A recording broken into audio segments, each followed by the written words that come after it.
పిఠాపురం నియోజకవర్గంలో ఏలేరు వరద నీరు పంట కాలువల ద్వారా ఉధృతంగా ప్రవహిస్తుందని రైతులు ప్రజలు చాలా జాగ్రత్తగా ఉండాలని తెలుగుదేశం పార్టీ రాష్ట్ర అధికార ప్రతినిధి పిఠాపురం మాజీ ఎమ్మెల్యే వర్మ విజ్ఞప్తి చేశారు. ఏలేరు ప్రాజెక్టుకు భారీగా చేరిన వరద నీటిని గత 3 రోజులుగా సముద్రంలోకి విడిచిపెడుతుండటంతో పిఠాపురం నియోజకవర్గంలో పంట కాలువలన్నీ పొంగి పొర్లుతున్నాయి.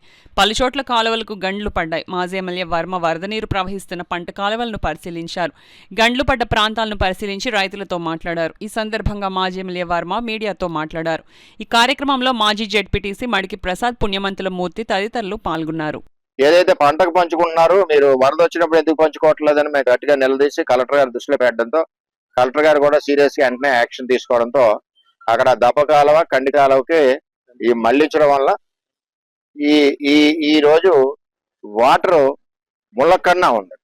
నిన్న వచ్చిన అల్లూరి సీతారామరాజు ఇన్ఫ్లోకి పెరగడం వల్ల మరి అక్కడ కూడా రెండు అటు ఇటు రెండేపులా పెంచారు కాబట్టి కొన్ని చోట్ల వీక్ గా ఉన్న చోట్ల గండ్లు పడ్డాయి. అందులో పిడిందో డొక్కి ఇవన్నీ కూడా త్వరలోనే పూర్తి చేస్తారు. దీనికి ముఖ్య కారణం ఏంటంటే ఈ రోజు పిఠాపురం నియోజకవర్గానికి 2 ప్రాజెక్టులు తెచ్చాం. మేము పురుషోత్తపట్నం ఇచ్చాం పంటలు పండడానికి,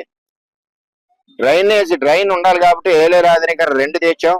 1 పూర్తి చేసాం 80%, 2 తెచ్చాం. తెచ్చింది చంద్రబాబు నాయుడు గారు శంకుస్థాపన చేసి రమణపేటలో పనులు మొదలెట్టాక అప్పుడున్న ప్రజాప్రతినిధులు ఎంపీ ఎమ్మెల్యే ఈవేళ చాలా మాట్లాడతారు ఇద్దరు. వాళ్ళిద్దరూ జగన్మోహన్ రెడ్డికి లెటర్ రాసి ఇది అవసరం లేదు క్యాన్సిల్ చేయమని పెట్టారు. సిగ్గుండాలి కదా వాళ్ళిద్దరికి. అలాగే ఈ రోజు రైతాంగాన్ని పాడు చేశారు. అంచేతంటే ఎవరికన్నా రైతు ఏ విధంగా దెబ్బతిన్నాడో మనసులో బాధ, వాళ్ళ యొక్క కష్టం మనకు తెలిస్తే దాన్ని పంచుకోవడం ఉంటుంది.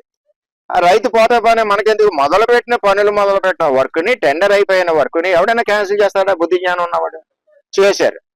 లాస్ట్ కి జగన్మోహన్ రెడ్డికి నష్టం ఏంటో తెలిసాక మళ్ళీ చేస్తా అన్నాడు.